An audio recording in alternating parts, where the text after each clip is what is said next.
वृंदा का सच आया मिहिर के सामने। जी हाँ दोस्तों, आपका फेवरेट शो क्योंकि सास भी कभी बहू थी के अपकमिंग एपिसोड में आप देखेंगे कि यहाँ पर मिहिर लगाता है कॉल वृंदा को, जहाँ पर वो अपने फिजियोथेरेपी से बोलता है कि आज तुम थोड़ा पहले आ जाओ क्योंकि मुझे कहीं जाना है। तो ऐसे में यहाँ वृंदा बोलती है कि वो अपने बच्चे को घर ही छोड़कर आ सकती है, तो इसमें 1.5 घंटे लग जाएंगे। ऐसे में मिहिर बोलते हैं कि तो तुम अपने बच्चों को लेकर यहाँ पर आ जाओ डायरेक्ट, नहीं तो आने जाने में टाइम लग जाएगा, नहीं तो मुझे ये आज का कैंसिल करना पड़ेगा मीटिंग। तो ऐसे में यहाँ पर वृंदा बोलती है कि चलिए ठीक है मैं देखती हूँ। तो ऐसे में यहाँ पर वृंदा थोड़ा हिचकिचाती भी है कि मैं बच्चे लेकर कैसे आऊँ आपके यहाँ।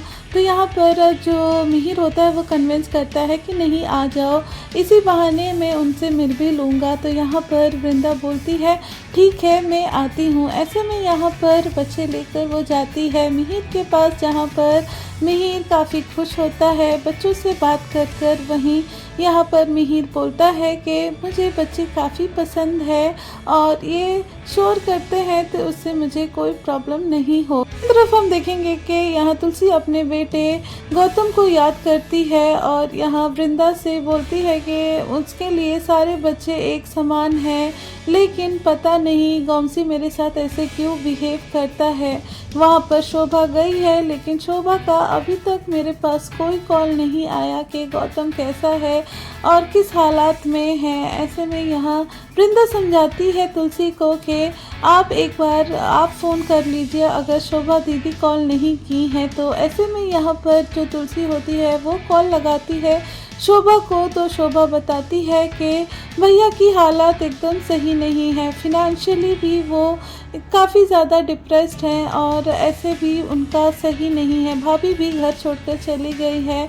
तो ऐसे में यहाँ तुलसी बोलती है कि मेरा एक काम करेगी, वो समझाती है कि जाकर यहाँ पर उनके अपने भाभी से मिलो, उनको समझाओ। ऐसे में शोभा जाती है और गौतम की वाइफ से मिलती है, जहाँ पर वो समझाने की कोशिश करती है कि गौतम भैया काफ़ी ज़्यादा डिप्रेशन में है। और ऐसे में यहाँ वो उनकी जो वाइफ होती है वो बोलती है कि नहीं मैंने गौतम को पहले भी बोला था कि वो बिज़नेस में काफ़ी ज़्यादा लॉसेस कर लिया था, मेरे समझाने का भी उस पर कोई असर नहीं है, वो करता वही है जो उसके मन में है।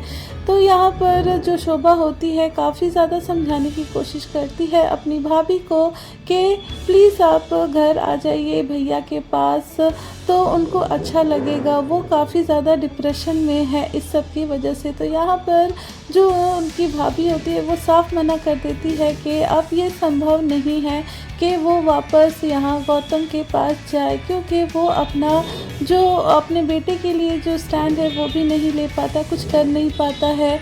और तो ऐसे में यहाँ पर शोभा बोलती है कि मुझे यहाँ पर तुलसी माँ ने ही भेजा है। तो ऐसे में यहाँ उसकी भाभी बोलती है कि मुझे अपनी माँ के बारे में तो कुछ बात नहीं करनी है क्योंकि उन्होंने भी मेरा साथ नहीं दिया है। ये बोलकर वहाँ से यहाँ शोभा की भाभी चली जाती है। वहीं यहाँ पर हम देखेंगे कि वृंदा के बच्चे यहाँ पर आ जाते हैं मिहिर के पास, जहाँ पर मिहिर काफ़ी प्यार से बात करता है, उनको खिलौने देता है, चॉकलेट्स देता है। ऐसे में वृंदा ये सारे चीज़ें कैप्चर कर लेती है फ़ोटो में, जहाँ पर वो कैमरा से फ़ोटो लेती है छुप कर, जहाँ पर उसे काफ़ी अच्छा लगता है कि उसके बच्चे को उसके दादू का प्यार मिल रहा है। यहाँ पर जो वृंदा के बच्चे होते हैं वो यहाँ पर दादू करके फिर बुला देते हैं मिहिर को। ऐसे में यहाँ पर वृंदा बोलती है कि मैंने ही उनसे कहा है कि आपको दादू कहें, आपको बुरा तो नहीं लगा ना। तो ऐसे में वो बोलते हैं कि नहीं मुझे क्यों बुरा लगेगा, मुझे इनफैक्ट अच्छा लगा। घर जाकर वृंदा अब ये सारी बातें अंगद से बताती है, जहाँ पर अंगद काफ़ी ज़्यादा इमोशनल होता है कि चलो मेरे बच्चे को तो यहाँ उनके पापा का प्यार तो मिला, भले अनजाने में सही, लेकिन मैं इस चीज़ से ही खुश हूँ। तो ऐसे में यहाँ पर जो अंगद के बच्चे होते हैं वो अपनी माँ का फ़ोन लेकर यहाँ मिहिर को कॉल लगा देते हैं। ऐसे में वृंदा फ़ोन उठाकर बोलती है कि सॉरी उन्होंने गलती से आपको कॉल कर दिया।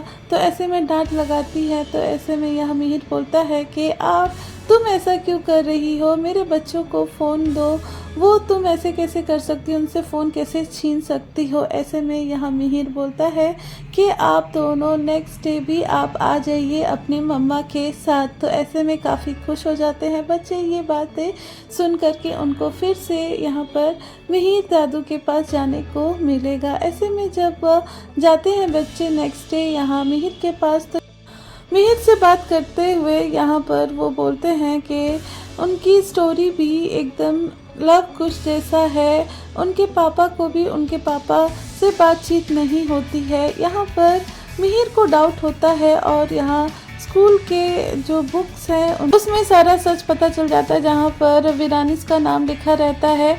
आज के एपिसोड में आप देखेंगे कि यहाँ जब वृंदा घर जाती है मास्क पहनकर, लेकिन यहाँ अंगद के बच्चे दिख जाते हैं तो रणविजय रोक लेता है और बोलता है कि आप अपना मास्क हटाओ, ये तो अंगद के बच्चे हैं। ऐसे में यहाँ पर मिहिर आता है और मिहिर बोलता है कि तुम ऐसे कैसे बिहेव कर सकते। विजय बोलता है कि आप इनकी सच्चाई नहीं जानते हो। तो यहाँ पर मिहिर आता है, वो बोलता है कि अगर कोई गलत है तो तुम हो, यहाँ पर सब घर वाले ही हैं, मुझे पता है कि ये अंगद की बीवी है। तो ऐसे में अंगद की बीवी भी चौंक जाती है वृंदा, और यहाँ सारी सच्चाई यहाँ मिहिर के सामने आ जाती है। तो दोस्तों आप क्या कहेंगे, क्या यहाँ पर मिहिर कैसे बिहेव करने वाला है, ये सब बातें जानकर कमेंट करके ज़रूर बताइए।